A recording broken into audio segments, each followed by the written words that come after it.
அஸ்ஸலாமு அலைக்கும். இன்னைக்கு எங்கள் வீட்டில் என்ன ஸ்பெஷல்னா பருப்பு சாம்பார் வச்சு நெத்திலி மீன் ஃப்ரை தாங்க செய்ய போகிறேன். ஃபஸ்ட்டு வந்து நான் வந்து நெத்திலி மீனை வந்து நல்லா வாஷ் பண்ணிவிட்டு இந்த மாதிரி நல்லா கழுவிட்டு எடுத்து வச்சுருக்கேன். பாருங்கள், இது வந்து அரை கிலோ நான் வந்து வாங்கியிருக்கேன். இது அரை கிலோ வந்து 150 ரூபா. ஃபஸ்ட்டு வந்து நான் வந்து நெத்திலி மீனுக்கு வந்து வறுக்கிறதுக்கு வந்து இது வந்து மிக்ஸ் பண்ணி மசாலாலாம் போட்டு நல்லா விரவி வச்சிடுறேன். ஃபஸ்ட்டு இதை வந்து பார்க்கலாம். ஃபஸ்ட்டு தேவையான அளவு உப்பு சேர்த்துக்கிறேன். அடுத்து மஞ்சள் தூள் வந்து சேர்த்துக்கிறேன், ஒரு 1/4 ஸ்பூன் மஞ்சள் தூள். அடுத்து ஒரு 2 ஸ்பூன் மிளகாத்தூள்.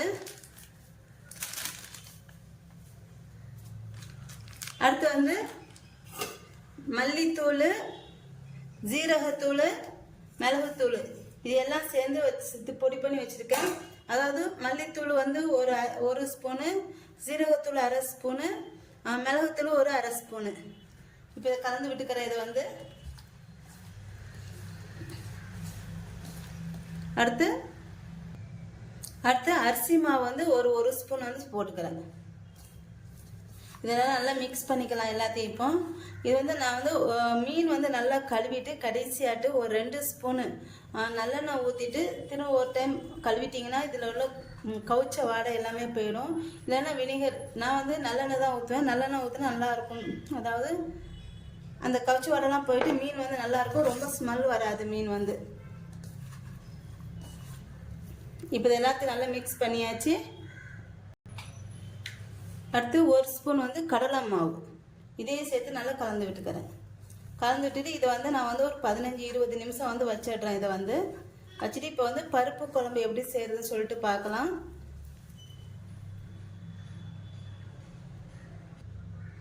பருப்பு குழம்புக்கு தேவையான பொருட்கள் வந்து சிறுபருப்பு இல்லைன்னா தோரம்பருப்பு, ரெண்டில் ஏதாச்சும் ஒன்று. நான் வந்து சிறுபருப்பு எடுத்திருக்கேன்.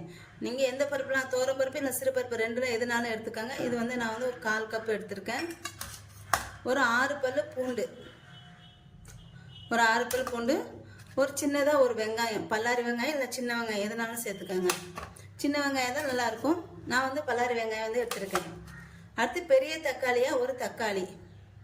அடுத்து கொஞ்சம் கருவேப்பிலை, கொஞ்சம் ஒரு 3 காஞ்ச மிளகாய். இப்போ இது எப்படி செய்யுதுன்னு பார்ப்போம். ஃபஸ்ட்டு பருப்பை வந்து நான் வந்து ஒரு பாத்திரம் வச்சுட்டு அதில் ஒரு பருப்பை தட்டி லைட்டாக வறுத்துக்கணும். ரொம்ப வறுக்கக்கூடாது, பருப்பு சூடு ஏறினா போதும், அந்த அளவுக்கு வறுத்துக்கணும். பருப்பு வந்து வறுத்தாச்சு, இந்த சூடு ஏற மாதிரி வறுத்துட்டேன். இப்போ இதை எடுத்துடலாம். ஸ்டவ் ஆஃப் பண்ணிவிட்டு இதை வந்து நல்லா பருப்பை வந்து நல்லா வாஷ் பண்ணிக்கணும்.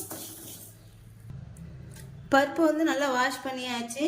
இந்த பருப்பு எவ்வளோ இருக்கும் அப்படின்னு பார்த்தீங்கன்னா ஒரு 100 கிராம் இருக்கும். இந்த பருப்பு வந்து 100 கிராம் பருப்பு நான் எடுத்திருக்கேன். ஒரு பெரிய தக்காளி, இப்போ தக்காளி இதில் சேர்த்துக்கிறேன்.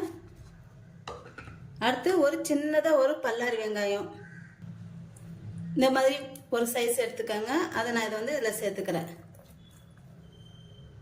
அடுத்து வந்து பூண்டு சேர்த்துக்கிறேன்.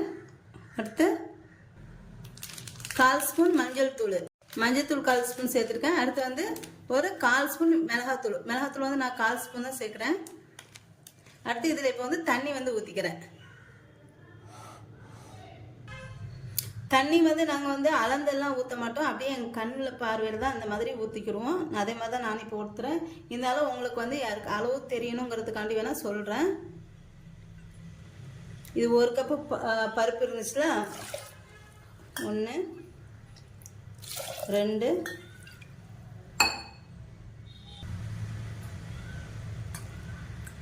3 4 கப் தண்ணி ஊற்றிருக்கேன். அதாவது இந்த பருப்புக்கு, இந்த கப்புக்கு 1 கப்பு பருப்பு இருந்துச்சு. நான் என்னோட பெரிய இதுக்கு 1/4 கிளாஸ் இருந்துச்சு, அதனால் நான் 1/4 கப்புன்னேன். ஆனால் இந்த கிண்ணத்துக்கு 1 கப்பு பருப்பு இருந்துச்சு, அதனால் இந்த 4 கப்பு தண்ணி ஊற்றிருக்கேன். ஒரு கப்பு சரி ரொம்ப குழம்புது. 1 கப்பு பருப்புக்கு 4 கப்பு தண்ணி ஊற்றிருக்கேன். சரிங்களா? அதாவது இது வந்து புதுசாக சமைக்கிறவங்களுக்கு இந்த மாதிரி பருப்பு குழம்பு வைக்கணும்னா இந்த அளவில் செய்யுங்க, நல்லா வரும் இது வந்து. இப்போ இதை வந்து நான் வந்து மூடிட்டு ஒரு 3 விசில் வைக்க போகிறேன்.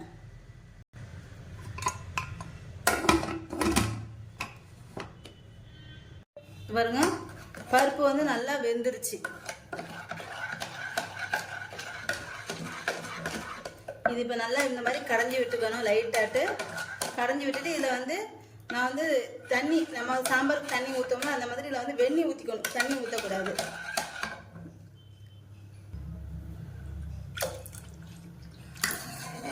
அவ்வளோதாங்க. இப்போ தேவையான அளவு உப்பு போட்டுறேன். மல்லியில இருந்தால் சேர்த்துக்கோங்க. எங்கள் ஊரில் மல்லியில 20 ரூபாய்க்கு கம்மியாக கிடையாது, அந்த அளவுக்கு மல்லியில ரேட் வந்து இருக்குது. இங்கே காய்கறி வாங்கினாலும் சும்மா 2 இனுக்கு கொடுப்பாங்க. இப்போ அப்படிலாம் கொடுக்குறதே இல்லை. 20 ரூபாய்க்கு கம்மியாக இல்லை, 5 ரூபா 10 ரூபாய்க்குலாம் கொடுக்கவே மாட்டேங்கிறாங்க. அதனால் வாங்கவே இல்லை நான் வந்து. இப்போ இதில் வந்து இது வந்து ஒரு கொதி வச்சுக்கலாம். இதை வந்து இப்போ பருப்பு வந்து கொதிச்சிருச்சு. இப்போ இதை வந்து ஸ்டவ் ஆஃப் பண்ணிட்டு பருப்பு வந்து தாளிச்சிடலாம். இப்போ பருப்பை வந்து தாளிச்சிடலாம். நான் வந்து கொஞ்சம் 2 ஸ்பூன் எண்ணெய் ஊற்றிருக்கேன். இதில் வந்து ஒரு 1/4 ஸ்பூன் கடுகு,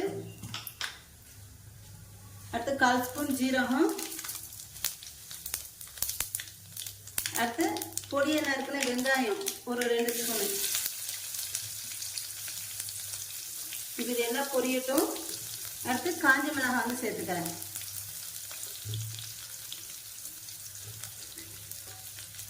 அடுத்து கருவேப்பிலை வந்து சேர்த்துக்கிறேன்.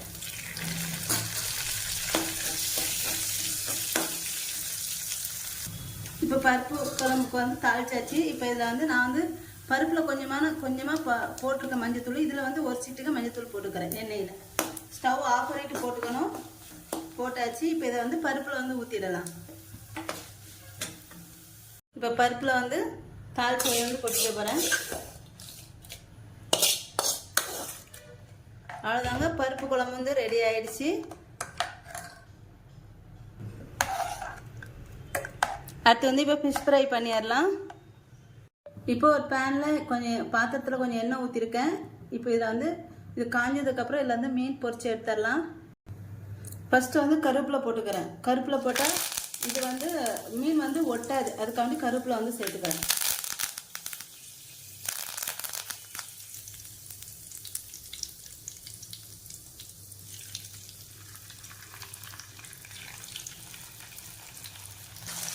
இப்போ இது எல்லாத்தையும் திருப்பி விட்டுக்கிறேன்.